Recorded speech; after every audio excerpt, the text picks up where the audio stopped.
All right, happy St. Patrick's Day, everybody, especially to my Catholics, Catholic gang gang. And it's going to be a tremendously fun episode because the internet just keeps interneting. It's my favorite thing. Everyone's funny. And obviously, with this Justin Baldoni case, there have been a lot of straight husbands, extremely heterosexual men who are being ruthlessly stalked and pursued and yelled at by their wives over this entire saga. Like, you have to watch this, look at this. And one of those husbands has instantly issued a verdict. So his wife must have just been going through everything. And he was like, I know what's going on here. It's very funny. You have to see his video. Plus, I'm going to take you through another court update. Brian Friedman just completely savaged the New York Times, who want to be dismissed from the lawsuit because now everybody's like, ooh, poor me. Also, Tucker Carlson, if you saw this on Friday, he covered the Becoming Brigitte series, and it really is just the story that will not quit. And it makes me so happy because of things that have gone on behind the scenes. And it serves Macron right, hiring American PR firms to go after Americans and hiring lawyers to go after Americans. It just does not work, my friend. In the end, the truth will win. All that coming up on Candace.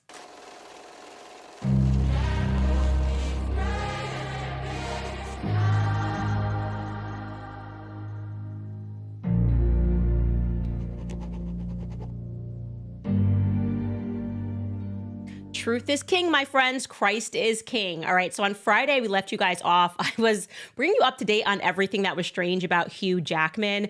And I was genuinely so shocked when I got to the end of the show and somebody gave a question and said, ha ha ha, she keeps saying Hugh Hefner.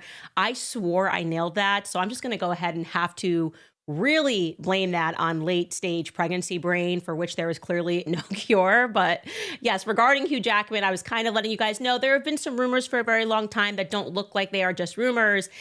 And throughout this series, I have been trying to, I guess you could say, find that line, carefully weaving through that line to kind of let you guys know that there may be some sociological factors at play here, that there's more going on emotionally with Ryan Reynolds than meets the eye, his various bromances, et cetera, et cetera.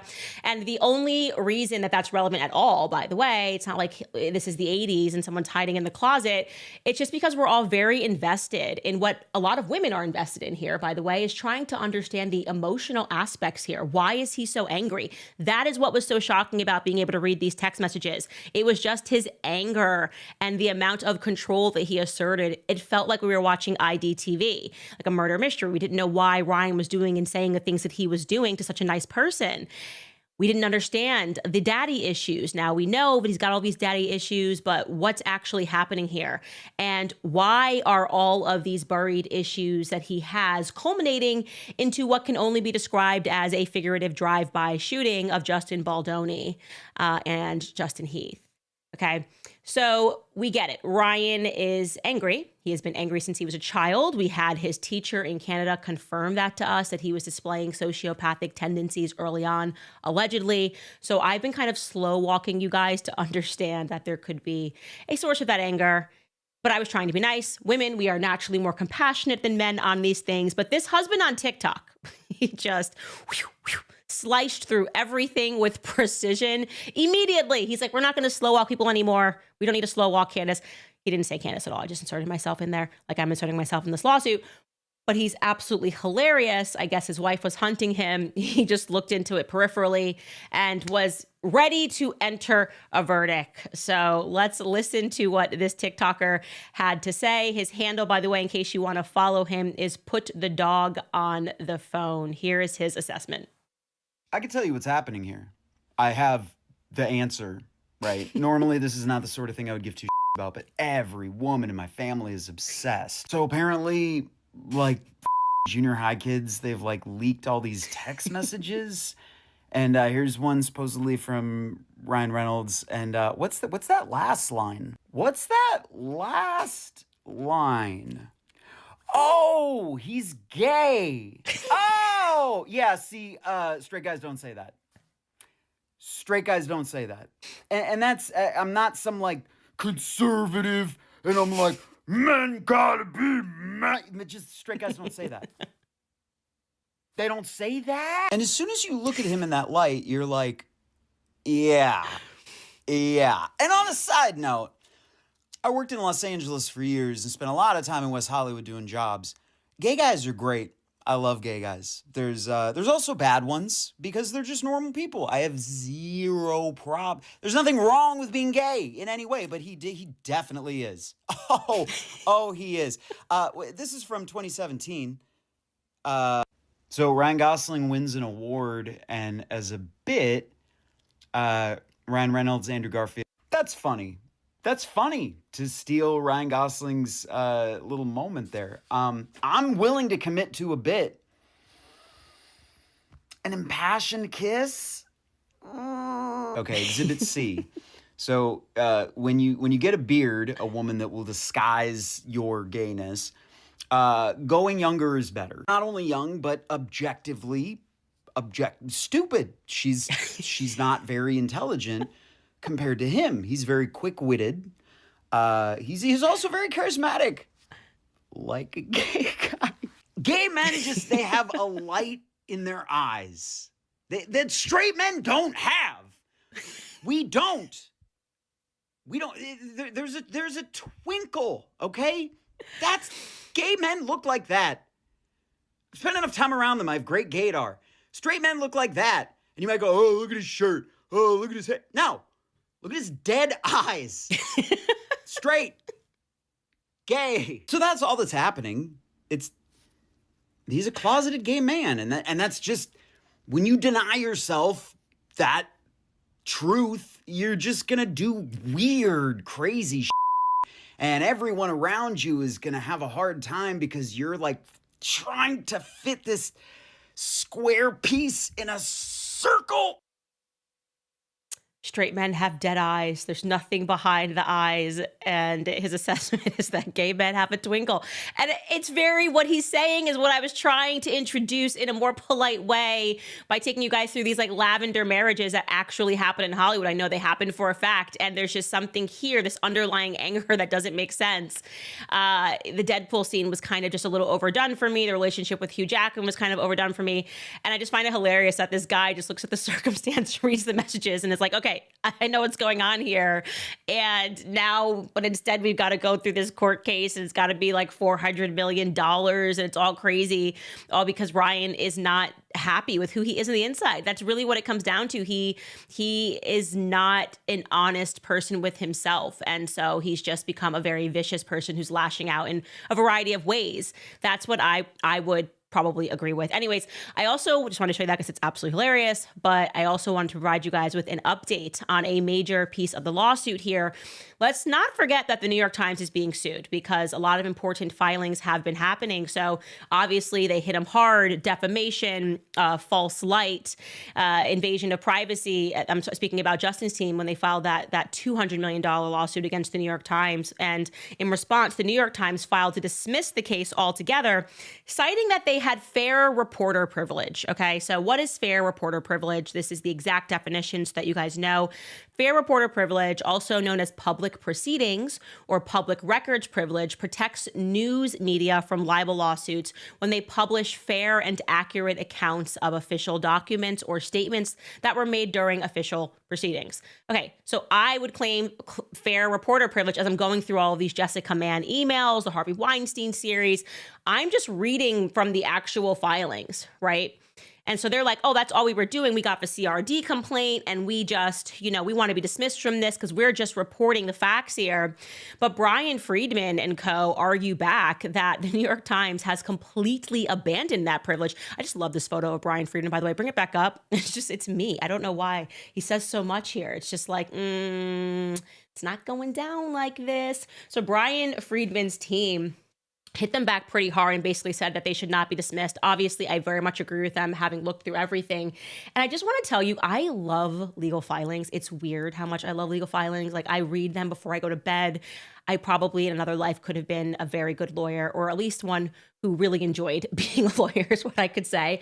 And it's just the way as soon as you read the first sentence of his statement, and I'm assuming Brian Friedman wrote this up, it's great. It's phenomenal. Listen to the sentence. A pietistic bastion of the media establishment, the New York Times has long presumed itself beyond accountability.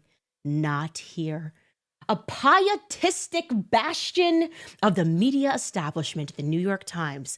Like, why have I not called anything about a pietistic bastion? You holier than thou, New York Times. You have long thought that you were above, not here. As soon as I saw that, I was like, I am in. So they go on, and this is just the preliminary statement to call out the journalists who were involved in this, Megan Twohey. It reads, who co-wrote the article along with Mike McIntyre and Julie Tate, purporting to tell the world, quote unquote, what really happened, specifically that the Wayfarer parties orchestrated a retaliatory campaign to tarnish Lively. It goes on and says the press enjoys the fair report privilege when faithfully relaying the contents of a filed complaint. But that is not what the New York Times did. It admittedly based its article and video on its reporter's review of, quote unquote, thousands of pages of documents and expressly credited Lively's claims, framing them as having been verified by the New York Times' own investigation. In doing so, the New York Times forfeited the fair report privilege. So right off the bat, that is accurate, right? So when we saw this article in the New York Times, they were not just saying like, here's what she filed. It was like inside a smear campaign. And we're telling you that this has been all coordinated by Justin Baldoni. Like we've confirmed this because we read the messages ourselves. Okay, well, you want to play Sherlock Holmes, you're going to get sued like Sherlock Holmes. So it goes on page 2 to say the New York Times contends that the article and video merely reported facts, and thus the New York Times is shielded by the fair report privilege. Yet in the same breath, the New York Times also insists that its defamatory statements are not factual at all, but rather hyperbolic and non-actionable opinion. So what he's saying there essentially is the New York Times and their filing to be dismissed, they did things that kind of ran into each other. Well, first and foremost, they were saying we have fair reporter privilege, but then they also argued that these were just opinions. Well, which is it? If it's fair reporter, that means you're sticking to the facts. And if you're saying that you were just being hyperbolic and it's not actionable, then that means that you were not just sticking to the facts, which makes their lawsuit relevant. You know, then they get into the background of the case. We already know that. That's all available for us to read through. He goes through that. But he speaks about how the New York Times coordinated the publication with Lively's filings of the CRD complaint on December 20th. The article continues, the documents show an additional playbook for waging a largely undetectable smear campaign in the digital era. And as admitted in the article, the New York Times relied not just on the CRD complaint itself for reporting, but on thousands of pages of documents that the New York Times reviewed. Video likewise confirmed that the New York Times statements were based on private text messages and other documents that the New York Times attained that revealed what really happened. Again, he is citing their own article, which says, we involved ourselves so much that we didn't just rely on a public filing. We also took a look at text message correspondences. Again, you're Sherlock Holmesing it now. You're looking at these private correspondences and you are reporting that to the public, and not just reporting it in a manner where you're saying, okay, I'm going to be neutral and non-biased and just deliver the facts that this is a text message. You entitled the article inside a PR smear machine. And of course, therefore libeled Justin Baldoni and Heath. So there's no question here in my eyes, of course. That's if I'm the judge. And apparently, like I tell you, my lawyer keeps telling me that I'm not. It seems weird.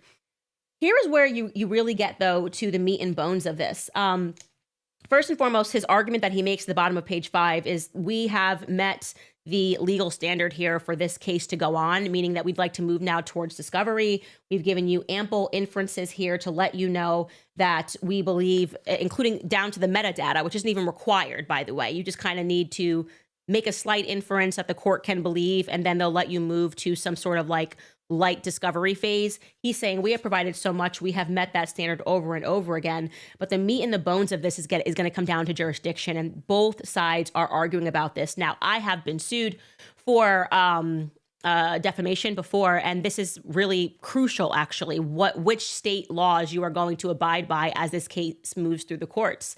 And they're saying we want this to happen in California. By they, I mean Ryan Friedman's team. They're like, we want this to happen in California. And the New York Times is saying, hey, we are the New York Times. This whole article happened in New York. We want this to take place in New York. And why is that jurisdiction different? So important? Because in every state, the defamation laws are different. So for me, I love being in Tennessee. We have very strong anti-SLAPP laws, as does California. They have anti-SLAPP laws. If you bring a lawsuit against me and I'm actually telling the truth, you're not just going to keep me hung up in court because you're going to have to pay for it. Well, he wants this to be in New York, and the reason why he wants that is because they're going after the New York Times for false light and invasion of privacy.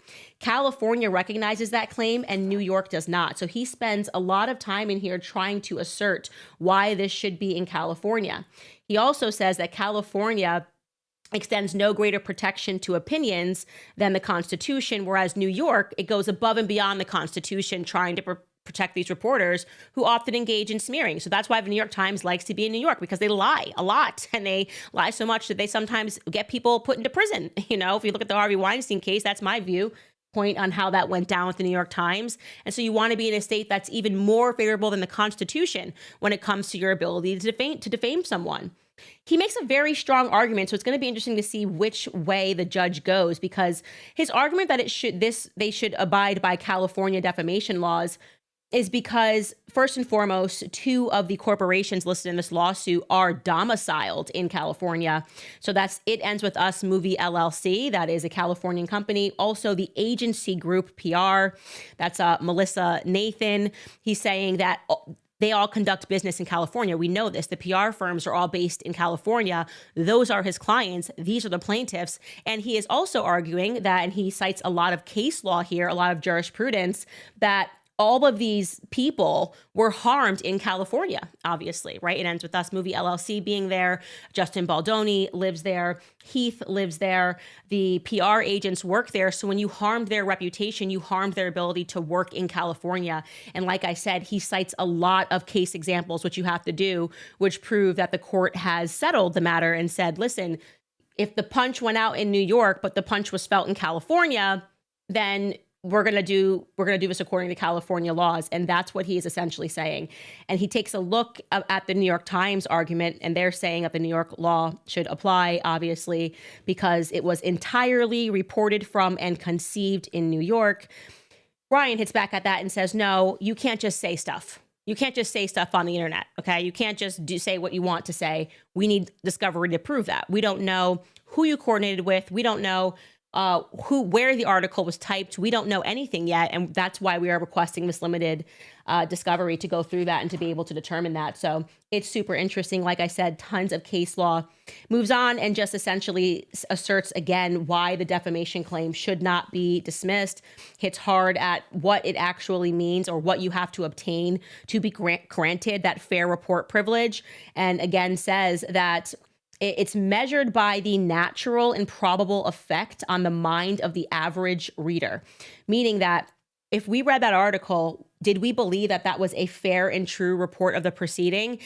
Yeah, obviously people did believe that, because this is the reason why half of the It Ends With Us gang were like, read the complaint, because they thought it was true and it represented a fair and accurate reporting of what the CRD complaint was.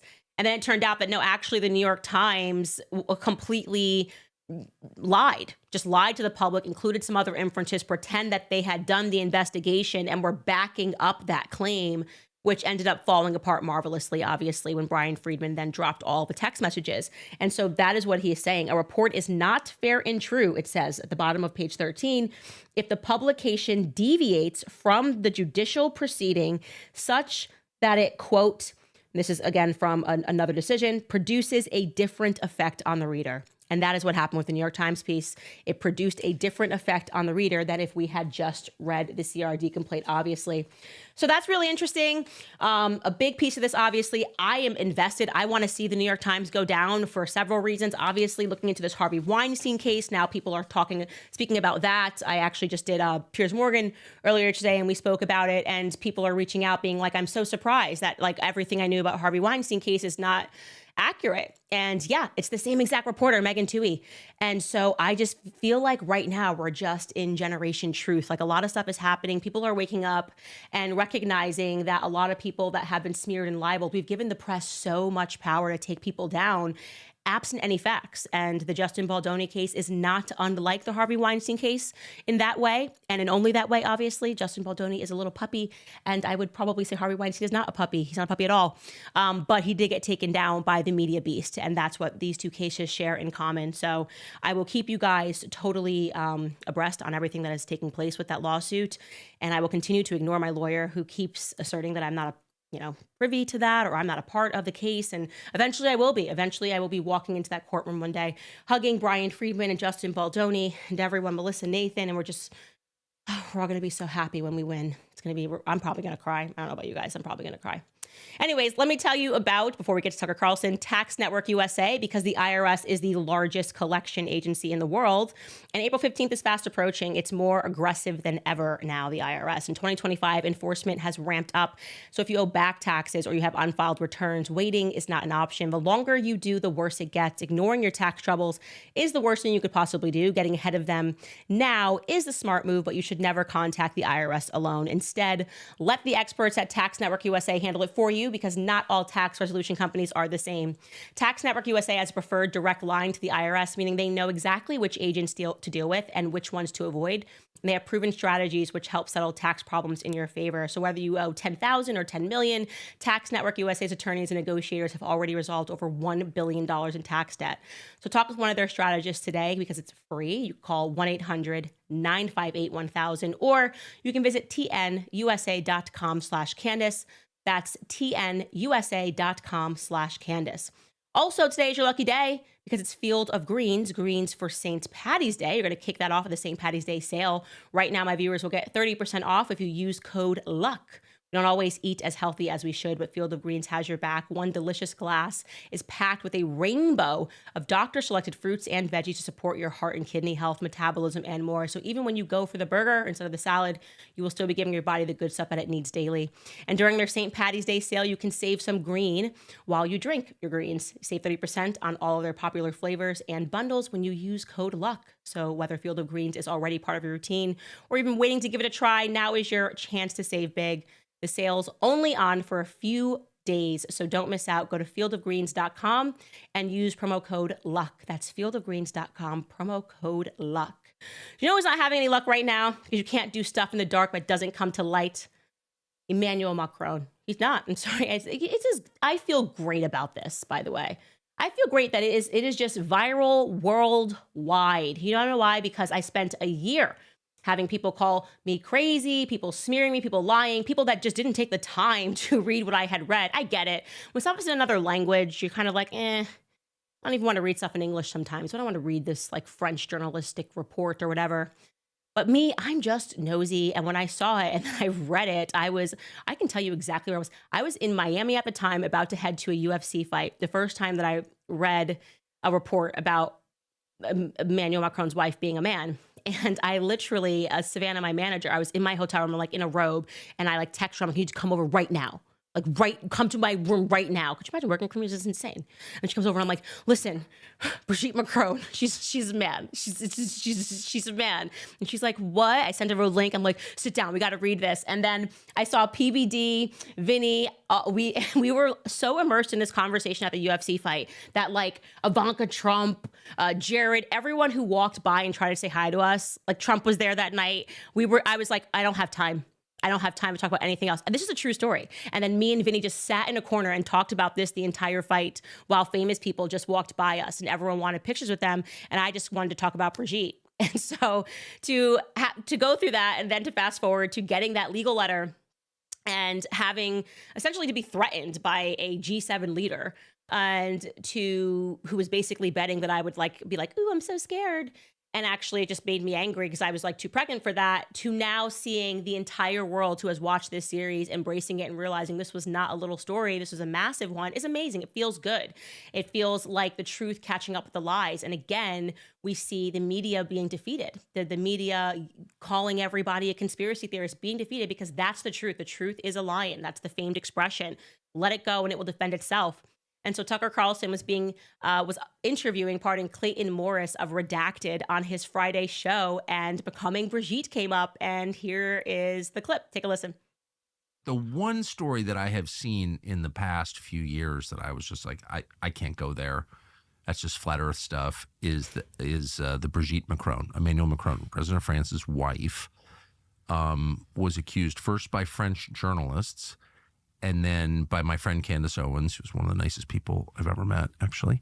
Yeah, she's very incredible. smart. She's incredible. She, and everyone's always, Candace Owens a hater. Candace Owens is the opposite of a hater, but she's a very kind person. But anyway, but she comes out and she's like, I will wager my professional credibility on the claim that Macron's wife is actually a man. And I was like, oh, Candace Owens, I love you, but I think this is too crazy. Yeah. And then it turns out she's right. Yeah. What is so? Can you just explain? My mind is blown. Well, my wife has been, by the way, the Candace Owens pieces on this are phenomenal. And so I'll be sitting there, my wife, I'm like, what are you watching? She's like, I'm watching Candace Owens' whole deep dive on this. So let's give credit, I'm giving full credit to Candace Owens on this for really opening this story up from the French journalists who first broke it and then were, I think, like ostracized or basically told not to report it. So that, yeah, I mean, he's a groomer. So, the fact that Emmanuel Macron was a child and this man takes him under his wing and is a groomer, uses the identity of another human being. I mean, I'm definitely shortening the story in all of these ways, but I don't know the full details the way that Candace does for sure. But Brigitte Macron is a man who groomed Emmanuel Macron. That, ladies and gentlemen, is a fact. And it's just amazing to just see this go mainstream after, like I said, all the harassment. And by the way, I sound like such a baby saying that because it was really Natasha Ray and Xavier Poussard. Again, those amazing French journalists that dealt with more than just being called crazy or being canceled by the mainstream media, who they lie for these powerful people. This is what their job is to lie full time and to gaslight the public against pursuing truth. Like once you get close to recognizing what they're doing, you get called the conspiracy theorist. And so to see this go mainstream, I said to the people today, I feel like I'm like Steve Urkel right now. Here's the clip. Did I do that? That's how I feel. And I'm like, did I do that? Yes, I did. And what's so funny, again, this just shows you how evil never works. It never works out in the end to be a liar or to be evil, because I was only going to do one episode on Brigitte. And I met with Xavier Poussard, did that interview with him, was only going to do one episode. And then my pregnant butt waddled outside and there was a 100-page legal letter being served to me. And I was like, game on, let's go war. I suddenly 300 style. I was like, you want to play? Let's go. Let's do this. And so that's how we got here. It's just because he got the worst advice ever. So it's amazing to see that. And I want to tell you guys also, beyond this, the book, Becoming Brigitte, which in French is Devenir Brigitte. Like I said, all of the proceeds for this book, I named the series Becoming Brigitte, and Xavier Poussard, that book is completely owned by him. It has been #1 in France for weeks. Okay. It is still the #1 book in France, and he deserves it so much. I mean, his reporting, he gave up 8 years of his life to this. I mean, do you understand what that means to give up 8 years of your life to anything? And so it's amazing. And I do want to also show this clip from Tucker's conversation, because it is also true that we're recognizing this. Take a listen. Are you hopeful at all that we're going to get in these JFK documents Well, it's interesting. I mean, I was never interested in the Kennedy assassination. It was overcovered, and it seemed like the kind of territory of wackos and conspiracy nuts. Well, that's where the term came from. Oh, I know. Well, then, of course, it's not ignorance that makes you a conspiracy nut. It's knowledge, which I didn't know. I was such an idiot. That's a great point. I still am an idiot in some ways, but I've welcome to learned the club. Welcome to the welcome to the club. But that is actually such a powerful statement. It is not ignorance that makes you a conspiracy nut. It's knowledge. And that, like, I just feel like that should be echoed 1,000 times, throw it on a t-shirt, put it on a hat, because that is the reality of things, is that once you become tremendously knowledgeable about any one subject, you suddenly recognize just how dumb you were before. And I love the repeat humility that Tucker expresses. And I try to do the same, where I'm like, guys, I don't know anything, but I promise you I'm interested enough to hear things and to conduct my own research and to investigate things and to give you guys everything that I have. And when I bring something to you, I hope you have enough trust to know that I would never just say stuff. Like I wouldn't just say stuff. Like I want to just do hood rat stuff on the friend, hood rat stuff with my friends on the internet, but I don't just say stuff. And that's why I staked my entire professional career on the Becoming Brigitte series. And the reward was I got canceled, and now look at the series everywhere. And the implications are, they're far reaching. I want you guys to be clear. This is not just viral in France, viral in America, viral in the UK, the story. It's even viral in Russia. People are now considering it as a part of their political dialogue and analyses, judging Emmanuel Macron's current actions because he's gone completely unhinged. It's like war, war, war, war, war.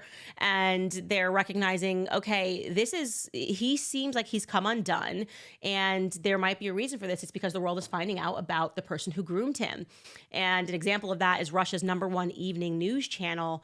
And I'm going to play this clip for you. Obviously, it has subtitles. So if you guys are listening to this and you do not speak fluent Russian on just audio, don't worry. I'll summarize for you what they're saying. But they're essentially trying to assess why it is that he is behaving so arrogantly and angry. Take a listen, or a read rather, if you're watching. Но есть еще одна мысль, почему Макрон ведет себя столь неугомонно шумно. Он словно человек, издавший неприличный звук, шумно двигает стулья и звенит посудой, чтобы создать некое громыхание для смешения конфуза. У Макрона есть для этого основания. Кричащие подозрения по поводу их союза с Бриджит надо чем-то отвлекать. О нарастающем скандале наш политобозреватель Александр Христенко. Одно из недавних совместных появлений на публике Эммануэля и Брижит Макрон. В Париж приезжал вице-президент США Венс, тоже с супругой. Те даже оказались в платьях схожего тона. Но если Уша Венс традиционно в роли сопровождающей, то с Брижит выходит иначе. Она сама неизменно становится центром внимания и обсуждения. Я ставлю всю свою профессиональную карьеру на то, что Бриджит Макрон, первая леди Франции, была рождена мужчиной. К давнему расследованию 3 французских журналистов теперь подключилась ультраправая американская активистка Candace Owens, влиятельный блогер с аудиторией в 4 миллиона человек. Выпустила целую серию материалов, в которых утверждает, что вот этот мальчик на старом семейном фото по имени Жан-Мишель Траньо не брат Бриджит Макрон, а она и есть. Well, I didn't realize how amazing my name sounds in a Russian accent. Candace Owens, Candace Owens, Candace Owens. I like that. That's very strong and powerful. Essentially, just to sum up what he's saying there, is that they're recognizing that in his behavior worldwide, Emmanuel is acting boisterous. He's acting agitated. You can sense something's wrong. This is not unlike what we were saying about Ryan Reynolds, right, in the monologue. We're talking about when there is a secret, and when people are worried about people uncovering a certain secret, they can behave quite evil and erratic. Yeah. And they're saying that on the political stage, this is Emmanuel Macron right now. And the reason why he's behaving that way is because he wants to divert attention away from the scandal. And that's why he's just saber rattling. Then it summarizes, the rest of that just goes on to summarize our series, Becoming Brigitte. So for those of you who have not watched it, I don't know what you're doing. You absolutely must watch it. I'm really proud of that work. Like I said, I mean, me and the team spent just so many hours on that. And that's one fraction of the work that the French journalists did. You can find it on YouTube, Spotify, Apple, wherever you listen, get started. You will not be able to look away. And by the way, speaking of saber rattling, as a response to their anger with America, I guess, France is big mad.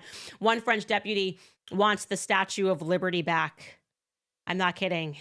I'm not kidding at all. Check out this headline in the French AP. French deputy asks for the return of the Statue of Liberty. Raphael Glucksmann, who's a member of the center-left Place Publique party in France, demanded on Sunday that the United States return the Statue of Liberty, accusing us of siding with tyrants. I'm sure, because we showed a clip of the Russians or something, and they want this Ukraine war to go on forever is what it's really looking like. And Glucksmann, who is a staunch defender of Ukraine, spoke at the party convention. He took time to scold the U.S. for what he viewed as our shifting position on our values. And he said, quote, "Give us back the Statue of Liberty. We're going to say to the Americans who have chosen to side with the tyrants, to the Americans who fired researchers for demanding scientific freedom, give us back the Statue of Liberty. We gave it to you as a gift, but apparently you despise it, so it will be just fine here at home." Okay, it really sounds like a Will Ferrell skit. Give us back a Statue of Liberty. It was a gift, Todd. I'm keeping the painting. Feels like a Vince Vaughn skit there. But the press secretary, Caroline Leavitt, says the Statue of Liberty is not going back. Here is what she said when asked about it. There is now a member of the European Parliament from France who does not think the U.S. represents the values of the Statue of Liberty anymore. They want the Statue of Liberty back. So is President Trump going to send the Statue of Liberty back to France? Absolutely not. And my advice to that unnamed low-level French politician would be to remind them that it's only because of the United States of America that the French are not speaking German right now. So they should be very grateful to our great country. So two things I would say. Cute, but also they could argue that we wouldn't have America if it wasn't for them. Obviously, Washington, they sent over their troops. Also, why not? Let them have it back. If I was press secretary, I would be like, okay, come get it. First of all, because it'd be funny to just watch them take it. Secondly, it's crowded, it's dirty. And third, I don't even know what it stands for now that I'm relearning history. Everything we were told about the Statue of Liberty is even a lie. It's a Freemasonic symbol about conquering the nations. We're supposed to be told that that represents Libertas, which a Roman goddess that's supposed to stand for liberty. Nope. Why is she holding fire? I'm pretty sure it's Luciferian, the bringer of light. We'll get there in my book club, guys. But I'm telling you, the Statue of Liberty is not all it's cracked up to be. It is Freemasonic. It's about the Freemasons. And I would be very glad when you elect me to be the dictator of the United States, which I see in the future, hopefully within the next 8 years, they can have that back because it's funny. It'd be funny to watch them on a boat, like tug that all the way back to France. I literally don't care. Guys, there'd be less traffic in New York and like whatever. Like, I also feel like the elevator is always broken. That's fine. You can have it back. Anyways, I'm not the president. But showing you all of this to let you know that liars are angry, okay? They are losing the thread. They are big mad. I'm talking big mad. You can just see it in their headlines. Give us back the Statue of Liberty. Give it blah, blah, blah. And there have been so many concerted attacks against Tucker Carlson, me, Ian Carroll, Joe Rogan, the free media, the people that left legacy media and are just like, or maybe never were there, Joe Rogan and Ian Carroll, but we're just like, we just want to talk. Like, we just want to be able to speak to people like regular people, not to lecture them, not to assert ourselves as the authority in things, and to have interesting conversations. Like I just said, I would love to have a person over to speak about the real origins of America, because we were lied to about that. It was Freemasons just warring for our country. And I learned that kind of becoming a Catholic. And my English priest looked at me and said, "You Americans know absolutely nothing about your own history. You know nothing about the Freemasons." And he said it in this really snobby British accent. And I thought it was very interesting. And people are angry. They don't want these conversations to happen. And so now they are dropping their perspective, their premise, which is everyone I don't like is Hitler. I don't know if you guys have ever seen this meme. It's really funny. It's everyone I don't like is Hitler, a child's guide to online political discussion. And it's funny because it's true. It's true that this is how they're just calling everyone anti-Semitic. It doesn't even make sense. How does it even have to do with anti-Semitism? Look at these headlines. Ready? This is the Washington Examiner. The rise of Jew-hating right-wing influencers threatens the GOP. What's amazing about all of these articles is they're written by people who were either not in the GOP at all, were never Trump, being like, we need to expel these people from the MAGA party. And like, who are you? You're not the MAGA party. Like, let's expel Tucker Carlson from the MAGA party. That Washington Examiner guy wrote in that article, it reads, quote, Joe Rogan has 14.5 million followers on Spotify. About 11 million people reportedly download each episode. Put that into context, Fox News, which dominates cable news, averaged about 2.38 million viewers during prime time in 2024. Rogan, as we witnessed during the 2024 presidential race, is now a media broker. How does he normalize anti-Semites? Well, on March 1st, Rogan's guest was a legendary comic actor Bill Murray. On March 4th, he interviewed guitarist and lead singer of Smashing Pumpkins, Billy Corgan. Then, on March 5th, dun dun dun, he slipped in independent researcher Ian Carroll, an unhinged anti-Semitic activist who went from obscurity to over 1 million followers on X in a short time. Like, none of that's true. That's not what Ian Carroll is. He just speaks about topics that doesn't support Israel. Like, that's pretty much what it comes down to. And so you're just smearing him because you don't like the fact that he was platformed. And he didn't come from obscurity. He's been on TikTok for years, going over grocery store prices and amassing a following. He might be obscure to you. He isn't obscure to the TikTok audience. Here's another headline from Christopher Rufo, which I think I showed you guys, the anti-Semitic influencer problem. And this is where it talks about me, and it talks about Andrew Tate, and it talks about Tucker Carlson. Here's another one in the Daily Beast. Why MAGA must expel the podcast Pied Pipers of anti-Semitism. Again, written by someone who's not MAGA. It's like the most absurd thing you could ever imagine. You don't go here. You can't just walk into somebody else's school and tell them who to expel. It doesn't work that way. It doesn't work that way. It's literally the Mean Girl scene, guys. She doesn't even go here. Danielle doesn't even go here. And here's another one from Mediaite. I don't even know if that's how you say it. I mean, they're ridiculous. This is George Soros's rag. It says Joe Rogan, Candace Owens, and the mainstreaming of anti-Semitism exposes a rot in American media. Oh my, no. Are we just speaking to people? Are people liking our content because we don't engage in what you do, which is just smearing and libeling and calling everybody who asks a simple question about why we just keep supporting everything Israel does? And then you just label us all conspiracy theorists and call us all Hitler. Like, people are watching our shows now, so they know you're lying. So when are you going to stop lying? Because the lying isn't helping you. So it's weird to me. It's like, I don't know. It's like a form of neuroticism. Like, you can't stop it. They can't stop lying, even though they're not winning from lying. Like, this is an actual headline in the Jerusalem Post from last year, which even pointed out that support, it's called Young Evangelical Support for Israel Plummets. Support for Israel among young evangelicals has plummeted by over 50% in just 3 years, posing a potential threat to American backing for the Jewish state. Okay, so this is what it's actually about. And let me just say this. Now, I don't purport to be a genius, but maybe it's plummeting because you keep lying. Maybe people don't like liars. Maybe people are tired of recognizing that you smear and you libel everyone. Maybe because you've done it to them. Maybe what happens over time is, like with me, because you smeared me and you lied about me, I don't believe anything you say.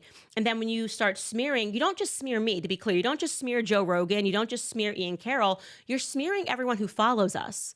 People that are engaging in this show and watching this show and watching my Brigitte Macron series, watching the work that I do. Maybe they're here for Blake Lively and Justin Baldoni, and then they go home and they turn on CNN or Daily Beast or whatever, read an article, and it says Candace Owens is Hitler. You're accusing them of supporting Hitler. Do you get that? Like, is the math not mathing for you guys? Like, do you realize that you're not just smearing the individual, you're smearing people that listen to them and enjoy the content? When you say Theo Von is, platforming anti-Semites, and then they watch me and Theo Von discussing McDonald's orders, which was very important. He gets 2 milk jugs at McDonald's. They don't believe you anymore because you're smearing them. You're calling them idiots. You become so authoritarian, you don't even recognize why no one listens to you or likes you anymore. This is dweeb logic. You guys are dweebs. That's what I want you guys to know. You're dweebs. And they're not to be confused with nerds. Nerds are cool. Steve Urkel's cool. Nerds are the people that go and study and do their work. Dweebs are people that think that they can keep influencing people by lying, okay? You're a dweeb. And I'm going to ask you to please stop dweebing. That's it. That's all I'm asking. You're not getting rid of Tucker Carlson. You're not here to start expelling people from MAGA. And you're certainly not going to convince the audiences worldwide that everyone who disagrees with you is Adolf Hitler. It's just annoying. It's like, just think harder than that. Anyways, before I get to any of your comments, I want to remind you about American financing because interest rates have finally dropped. It's time to take advantage. A lot of Americans are struggling to keep up with everyday bills, eggs, coffee, reaching for the credit cards to pay for small things like that. So if you are a homeowner, interest rates have indeed fallen into the 5s. That's nearly a quarter of the average credit card rate. American Financing is helping homeowners like you save an average of $800 a month by tapping into your home's equity and wiping out high interest debt. And the best part is there are no upfront fees to get started. Credit card rates are insane. So if you're carrying a balance every month, you're stuck in an endless cycle.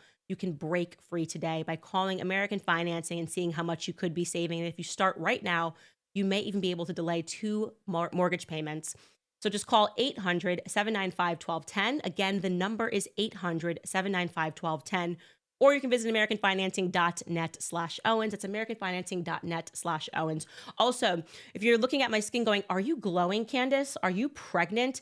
Yes, but also, I've been using Nimi skincare. That's been the big differentiator for me. I normally have terrible skin when I'm pregnant. It is not too late for you guys to jump on the Candace Nimi skincare bandwagon if you're ready to maintain that new year, new me momentum. Look no further than Nimi. From gentle formulas to luxurious treatments, Nimi offers everything you need to keep your skin glowing. Right now, use code Candace10 at checkout and you'll enjoy 10% off your order. So whether you're pampering yourself, surprising a loved one, now is the perfect opportunity to try Nimi's transformative skincare at a great price, because Nimi is not just a beauty brand. They also celebrate faith, family, freedom. They're proudly made here in the USA. So if you're looking for something that's extra gentle, you can try their fragrance-free formulas. They're ideal for sensitive skin and those that are seeking a more pure approach to self-care. So use code Candace10 today at NimiSkincare.com. That's NIMI skincare.com. Promo code Candace10, and you'll save 10% on your purchase. Treat yourself. Give yourself or somebody else a gift of glowing, refreshed skin, and you are going to feel strong going into 2025. NimiSkincare.com. Promo code Candace10. All right, what are you guys thinking about all this? I'm just ranting at you all. That's what I'm doing. I'm just ranting at you every day. Allie writes, I would have loved to see you follow the Depp versus Heard case in this way. Glad you're covering Baldoni so closely. We don't believe all women. We believe truth. I actually did a lot with the Amber Heard case, which is why it's so funny that I guess people didn't follow me as much as when I was at the Daily Wire. I've always been very into culture, and Amber Heard from day one, I saw her coming. I can just look at a woman sometimes and I just know, you know what I'm saying? Like, we don't know, but I know, like spiritually, like we don't know, but I know. And that's how I felt. I looked at Amber Heard and I look at people, I'm like Kesha. I also was like, don't like it. Feel like we're not getting the full story here. And I felt that when I looked at Jessica Mann. If you guys are starting the Harvey series, I just looked at her and I was like, I just know. Like, I don't have the facts yet as I began looking into it, but I know that you are telling lies. Tanisha writes, I love you, Candace. Can we get a baby bump date? My husband and I are trying to have our 5th child, and I started him on a shot in the dark, and we will do things differently. Thank you for all that you do. No, I never show my baby bump. Like, I mean, I don't not show it, but I don't show it because I just feel like I don't look nice. I don't know. I just feel like I don't look nice. I just look little tubs, you know? I don't know. Clothes fit weird. How do I look? Skylar, say something nice to me in my ear. Tell me I look great. Thank you very much. Mark, tell me I look nice. You look fantastic, Candace. Oh, thank you so much. That's so kind. Savannah, say something sweet to me. Savannah said I look beautiful. There. Do you think they're under duress? Do you think people are under duress in the control room? I don't know. Maybe they are. Absolutely not. Thank you so much. I will use that in court if you guys come after me. Lune says you should come out with merch that says toxic positivity on it. Me and Justin Baldoni should do a line together. My cousin and me should have a toxic positivity line, a Standis cup, and we will sell it together. And he's not going to want to do any of these things because he's too nice, and he's not going to make fun of anything or have fun with anybody. He's just going to say something really nice when it all ends and thank everybody for their support and be all like perfect or whatever. It's very stressful being related to Justin Baldoni. It really is. I love him. I love him like a cousin, but he frustrates me with his kindness. Andre writes, thank you, Candace and George, for bringing truth, accountability, transparency, and common sense back. What did George do today? Huh? He's had me pregnant for 4 years. Lucky I love that little London boy. All right, fine. I'll tell him that you said thanks. Christina Duncan writes, does no one remember the Family Guy episode where Stewie goes for a drive from 2011? Peter becomes uncomfortable with Ryan Reynolds' flirty behavior, strongly hinting at Ryan being gay. That is so funny because we pulled this at some point. Skylar, I think I showed it to you. Was it not you? It may have been somebody else brought that up to me and was like, oh, did you, like, Family Guy knows everything. And they did a whole skit, like, saying that Ryan Reynolds was gay. I don't know why Family Guy knows so much and why The Simpsons knows so much, but yeah, it's weird.